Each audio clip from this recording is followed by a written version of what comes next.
Frérot, quand tu vois sa tête de fou à Perruckman là, t'as pas envie de lui prendre son bitcoin qu'il a dans les mains, hein? Ils vont entourer tout l'événement pour protéger Donald Trump qui va parler de bitcoin. Frérot, est-ce que tu t'imagines? Est-ce que tu te rends compte? Et actuellement, le changement de paradigme qu'on est en train de voir, c'est que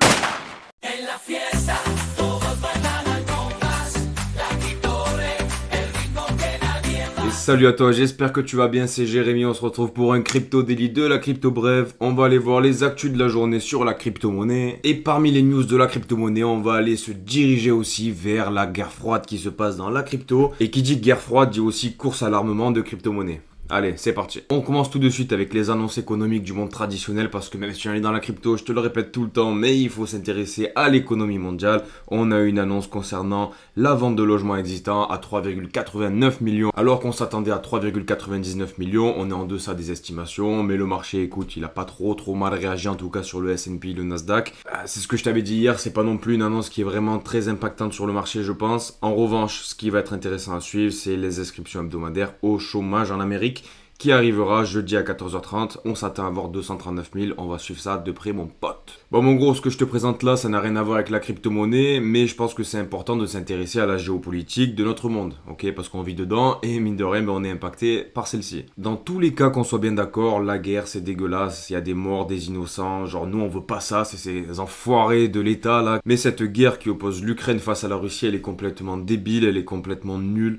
Parce qu'elle fait des morts pour rien et c'est orchestré vraiment par les États-Unis, tu vois. Bizarrement, on a Trump qui voulait arrêter la guerre, qui voulait arrêter de donner des armes à l'Ukraine. Et on a Zelensky qui avait dit que certainement pas, il demanderait jamais la paix. Une semaine après la tentative d'assassinat de Donald Trump, il demande la fin de la guerre le plus tôt possible. Parce que soi-disant, il faut plus faire de victimes, patin coup fin. Je l'ai vu passer sur mon fil Twitter et je voulais te le partager. Dis-toi bien que voilà, tout est orchestré, tout est manigancé. Alors imagine bien que dans la crypto, pour faire un petit peu le parallèle, la crypto qui est un domaine, un écosystème qui est très jeune, imagine les manipulations qu'il peut y avoir. Dans tous les cas, heureusement qu'on a encore des médias libres comme Twitter et la crypto bref pour nous donner des informations qui ne sont pas manigancées. Ensuite, mon gros, comme tu le sais, on a les ETF Ethereum qui sont arrivés. Ça y est, on les attendait depuis maintenant plusieurs semaines. Ça y est, c'est officiel, ils sont commercialisés.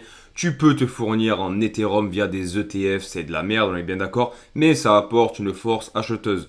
Et ce qu'on peut voir, c'est qu'en un jour, on a atteint déjà les 591 millions. Au moment où je te parle, on est à 600 millions de dollars sur les ETF. Ça risque d'augmenter encore et encore et on va suivre ça de près. Même si on ne voit pas encore le prix de l'Ethereum qui est en train d'exploser à la hausse. Parce que comme je te l'ai dit, il y a aussi le fonds, le trust de Grayscale qui est en train de tirer vers le bas un petit peu. On suit ça de près mon gars, mais c'est une bonne nouvelle pour nos portefeuilles. Forcément, on a Vanek qui nous fait la promotion de son ETF Ethereum. Et avec qui? Avec quel format? Avec les Pudgy Penguins, gros, c'est une dinguerie.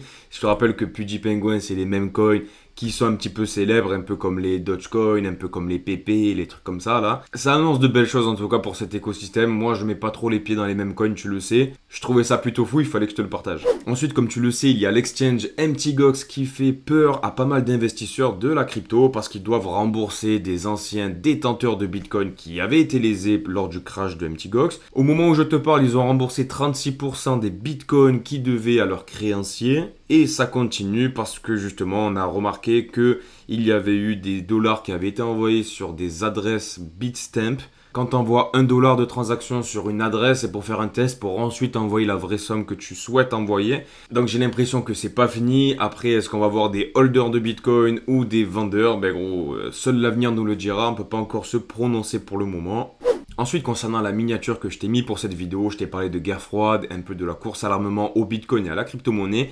Et c'est clairement ça en fait. On a un narratif en ce moment avec notamment Donald Trump qui est en train de considérer la crypto et le Bitcoin comme une réserve de valeur, comme une nouveauté, comme une nouvelle technologie à acquérir. Dans un de ses discours, il a même prononcé le fait que tous les bitcoins qui restent à miner se feront miner aux États-Unis parce que ça deviendra la propriété des États-Unis. Et même si c'est des paroles politiques pour séduire les électeurs américains, on a l'impression que quand même il a un petit peu saisi la valeur refuge de Bitcoin. Et là, ce que je suis en train de te montrer sur cette courbe, là, c'est les réserves d'or détenues par les pays. Et là, comme tu peux le voir sur cette charte, on a les États-Unis qui sont les premiers détenteurs du coup d'or dans le monde.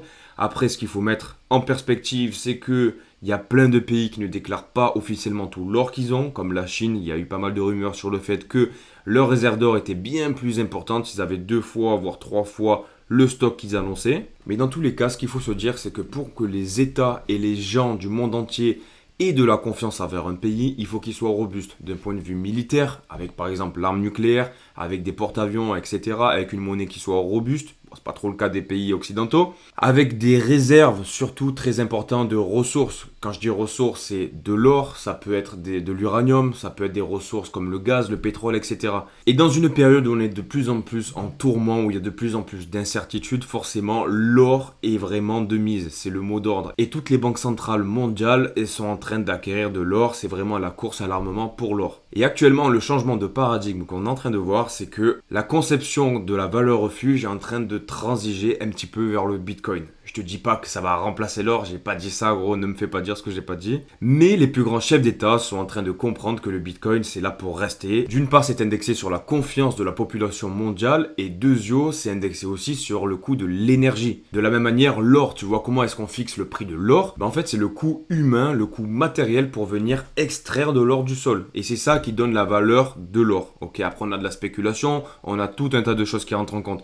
Mais pour le Bitcoin, c'est la même chose, sauf que c'est de l'énergie, tu vois. Et l'énergie, c'est aussi une ressource. Du coup, comme tu peux le voir avec ce titre, l'administration Trump pourrait faire du Bitcoin un actif stratégique. Et genre ça, c'est vraiment un truc de fou. On est vraiment en train de passer dans un monde 2.0. Parce que si tu avais dit il y a 5 ans que Donald Trump ou le premier président de la première puissance mondiale était en train de chiller nos bacs de Bitcoin, frérot, je l'aurais jamais cru perso, et je pense que toi non plus. Dans cet article justement, il parle du fait de remplacer le dollar américain par le Bitcoin. Ça, j'y crois pas du tout. En revanche, corréler le dollar US avec l'or qu'ils ont déjà en stock et avec du Bitcoin qui viendra agir comme un coussin supplémentaire finalement à l'or, ça me paraît vraiment logique. Et honnêtement, si je devais m'avancer, si je devais te faire une prédiction, je pense que c'est ce qui va arriver dans les prochains mois, dans les futures années. C'est que les États vont commencer à faire la course à l'armement.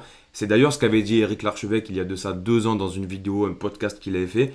Et je pense que c'est en train de prendre tout son sens. Même si c'est étrange, mais dis-toi bien que le futur président de la première puissance mondiale va aller faire une conférence sur le Bitcoin où tu auras les services secrets qui vont entourer plus ou moins en mode, on les connaît eux. Ils vont entourer tout l'événement pour protéger Donald Trump qui va parler de Bitcoin. Frérot, est-ce que tu t'imagines? Est-ce que tu te rends compte? On est vraiment en train de voir un tournant dans l'économie mondiale et je suis vraiment content du coup de voir ça de mes propres yeux parce que qui aurait dit il y a quelques années en arrière que ça allait se produire, c'est une dinguerie.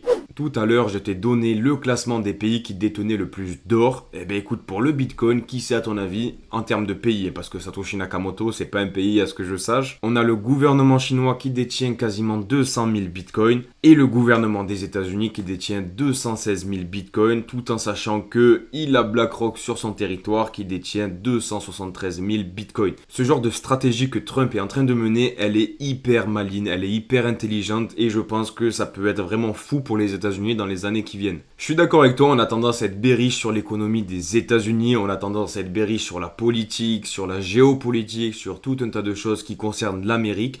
Mais frérot, dis-toi bien une chose, c'est que la première puissance militaire mondiale est américaine. Et le dollar est encore, qu'on le veuille ou non, la valeur que tout le monde utilise dans le monde entier, mis à part la Russie. Et je pense que la position de Trump sur le Bitcoin et la crypto-monnaie peut vraiment être un banger pour l'avenir des États-Unis. Frérot, quand tu vois sa tête de fou à Perukman là, t'as pas envie de lui prendre son Bitcoin qu'il a dans les mains, hein? Bon, et sinon, concernant notre bon vieux Bibi, on est actuellement aux 66 000 au moment où je te parle. On a fait des petites corrections, mais on est en train de venir sur notre range qu'on avait créé, que tu te rappelles, qui me faisait un petit peu peur. Je te disais que si on restait là-dedans et qu'on le pétait pas, on risquait d'avoir une descente vers les 53 000. Actuellement, on est en train de rebondir dessus, donc je trouve que c'est plutôt bullish pour le coup. Tout en sachant qu'on a l'ETF Ethereum qui peut apporter vraiment pas mal de liquidité dans les semaines qui viennent. Après avoir, comme je te l'ai dit, Grayscale qui peut vraiment nous tirer vers le bas, donc ça c'est vraiment à surveiller. Concernant les altcoins, on est plutôt dans l'incertitude. On a eu de petits pumps, mais du coup qui sont un petit peu corrigés. C'est vrai que dans un premier temps, on a le trust de Grayscale qui fait un peu suer du cul. On a MTGOX, on a le fait que le mois d'août en général il se passe pas énormément de choses. Dans tous les cas, on a encore des prix qui sont hyper incroyables, comme Render frérot qui est à 6,33, c'est incroyable. Même si on a des bons altcoins qui sont en train de corriger, gros, y a plus rien qui nous fait peur avec ce qu'on a vécu les dernières semaines frérot. Dans tous les cas, on est dans le bateau, on est là pour le cycle, on sait que ça va monter à un moment donné, donc on reste fort, on reste le cul bien assis sur la chaise. Bam! Et voilà mon gros, c'est déjà terminé, donc n'hésite pas à me laisser un like, un commentaire et à t'abonner, c'est pour me récompenser pour mon travail. S'il t'a plu, ben gros, n'hésite pas à le faire, sinon ben fais-le quand même, j'ai envie de te dire. Je te donne rendez-vous à demain pour de nouvelles aventures, pleines de folie. Bisous, ciao ciao, bam!